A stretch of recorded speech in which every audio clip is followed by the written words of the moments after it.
This video is going to be about harvesting lithium ion cells out of old equipment, in this case laptop batteries. I get quite a few of them, as you can see here.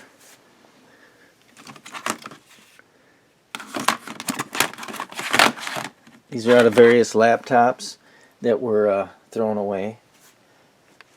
And a lot of these have some pretty good batteries in them. A lot of Panasonic batteries. What you need to do is split the cases open, which is fairly easy. You'll usually find a seam, and once you get it started, I usually take a utility blade and put it over the seam, and then I just give it a small rap with a hammer to get it started, and usually you can work your way around it. And the cells are pretty easy to get out. You can see here there's quite a bit of these old cells. And a lot of times they're thrown out because they have bad cells, but I almost always find good cells in these battery packs. And some of them are pretty good. Here's an example of some good ones. These Samsung batteries. Those and the Panasonics. So once you get the batteries out of the cases that they came in, you really need to check them so that when you create battery packs, you can connect similar battery capacities to create batteries. Here's an example. You can connect cells in series parallel to create higher voltage. This was for a 12 volt pack I made. And then what you also need is a battery maintenance circuit to power these. At least you should. It's the safest way to do it.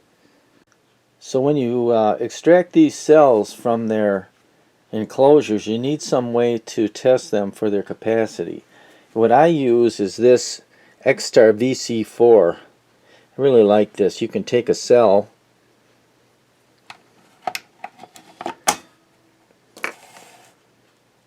put it in the charger, and it will show you the charging current, and then it will give you, at the end of the cycle here, it will give you the milliamp hours capacity of the cell.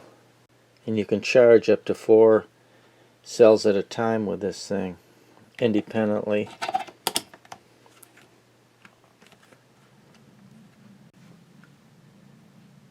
Something else that's handy to have is some little accessories you can make yourself. For instance, this device I made here is just a piece of plastic tubing, and on each end I put a copper strip on each end and connected it to some small leads. So what I can do, for instance in this case, I can place this in this charging circuit here, and then I have access to the charger going through these 2 leads. With this little homemade adapter, I can connect an external cell up to this, and now it will charge this cell through this holder here. You don't have to go into the built-in battery cell holders here. So that comes in handy. Something else that's kind of handy to have that I made. This is just a piece of double-sided circuit board, and I soldered a black lead to one side, a red to the other, and then I tinned this. And what I can do is I can insert this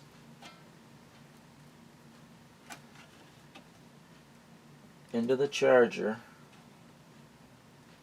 but then what I can do, I can connect an external ammeter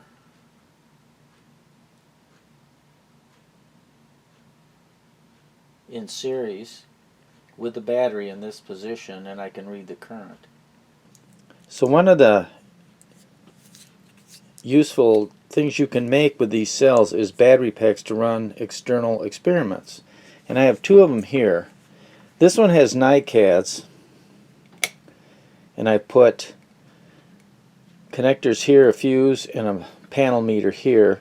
This one has 18650 cells. In fact, it's got a pack such as this, and then it's got a meter on it also, voltmeter that is, that you can measure.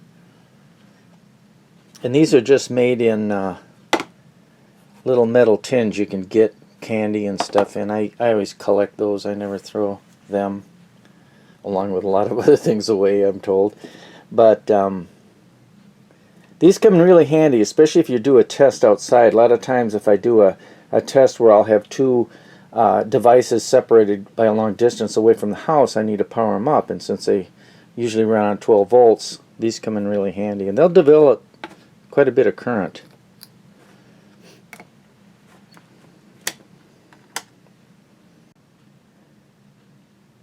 Here's another device that's really handy to have.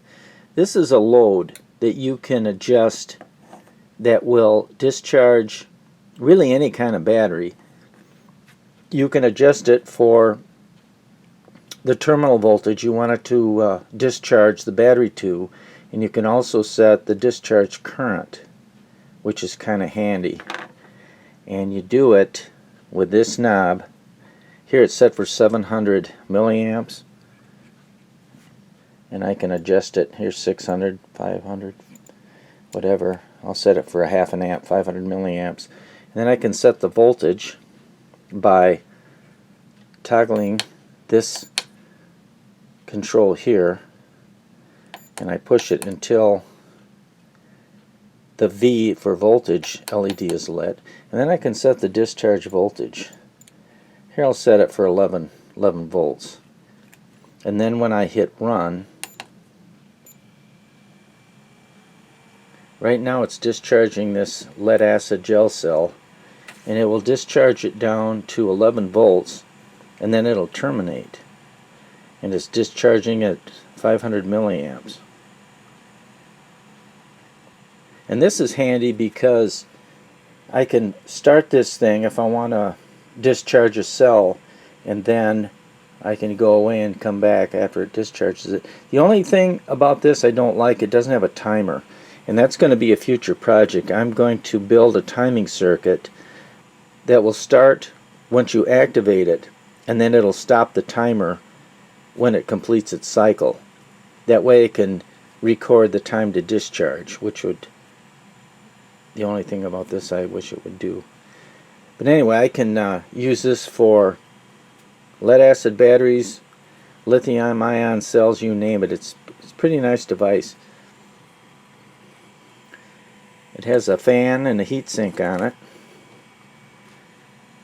and it uses, I believe, a big FET here as a discharge device.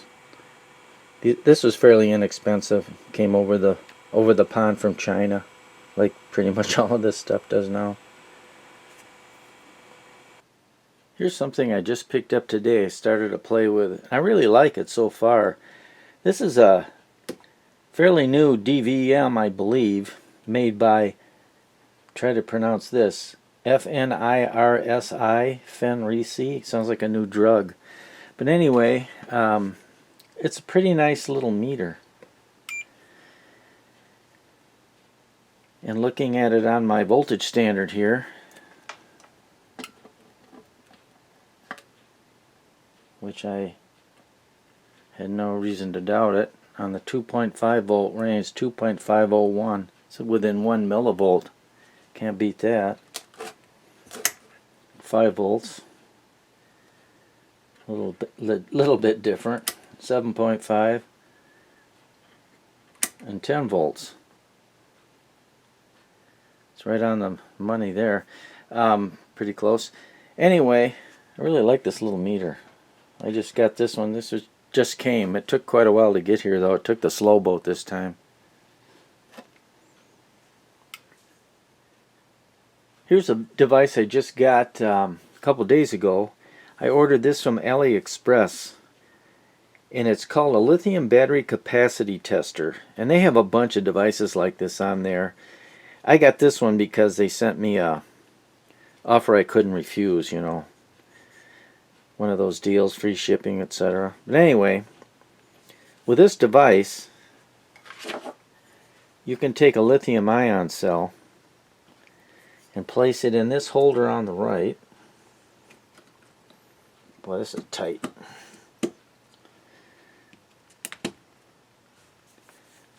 It's powered by a 5-volt USB charger, USB-C charger.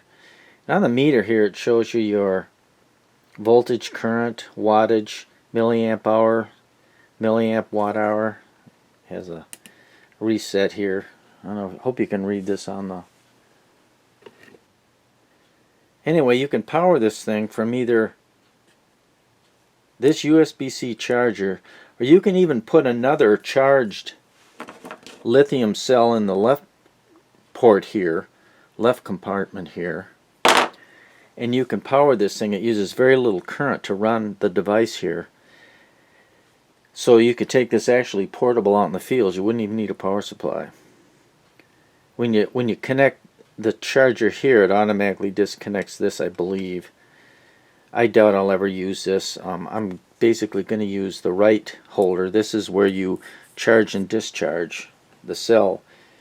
But anyway, this will charge and discharge the cell, and it will measure the capacity of the cell. It's kind of neat. It uses a microcontroller. One thing annoying here is it resets the display here. It's hard to read it.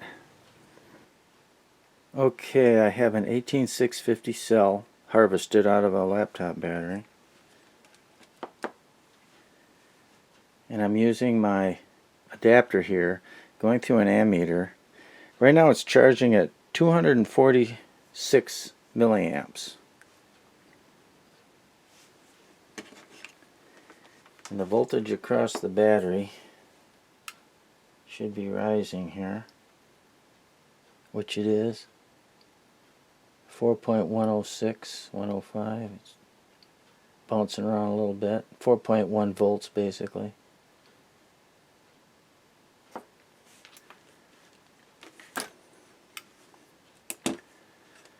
And I'm going to stop it. It says stop. Now I'm going to change it to discharge and start it. Okay, now it's discharging the battery at 720 milliamps. The voltage has dropped down. This cell may not be well, you know, I didn't charge it first, so that could be the problem. I should have completely charged this before I... Yeah, this is measuring 3.0, a little over 3 volts.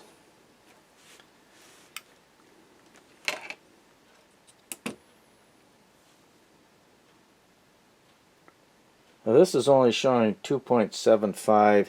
I think what I'm doing is I'm losing some of my voltage across all these leads. I've got an ammeter in series, which is going to drop some voltage.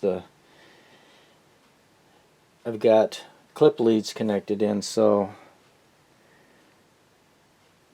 this meter is reading the voltage across the battery. That's more accurate.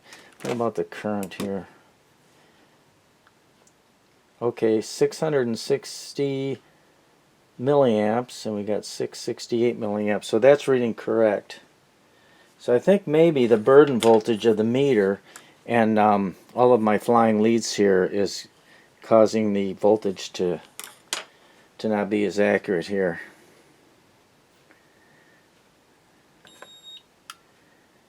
Way I can determine that, I'll remove my adapter.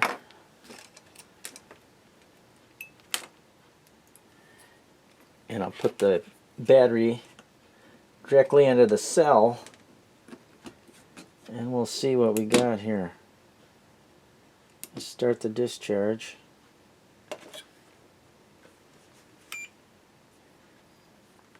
Okay, it's showing 2.92 volts approximately. Yeah.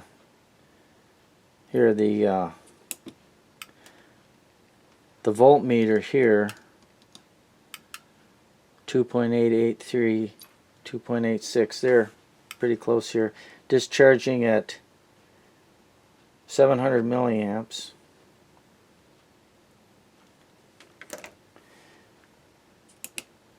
So when this is done, this will give me my readings for this cell. If you multiply 2.78 volts times 690 milliamps, you get 1.93 watts, which is pretty much what we got here. And at the end of this cycle, these figures here will tell me my milliamp hour and milliwatt hours of the meter. One thing I don't like about this is I can see if you're powering from a cell in the field, but since I'm connected across a line operated power supply, this is dimming the display too quick. I wish they'd go like a half a minute or something like that. Be a little more convenient. I guess you just have to push this button to do it. So this will discharge this cell until we get down to 2.5 volts. That's the stop voltage, and then it'll read out our figures here.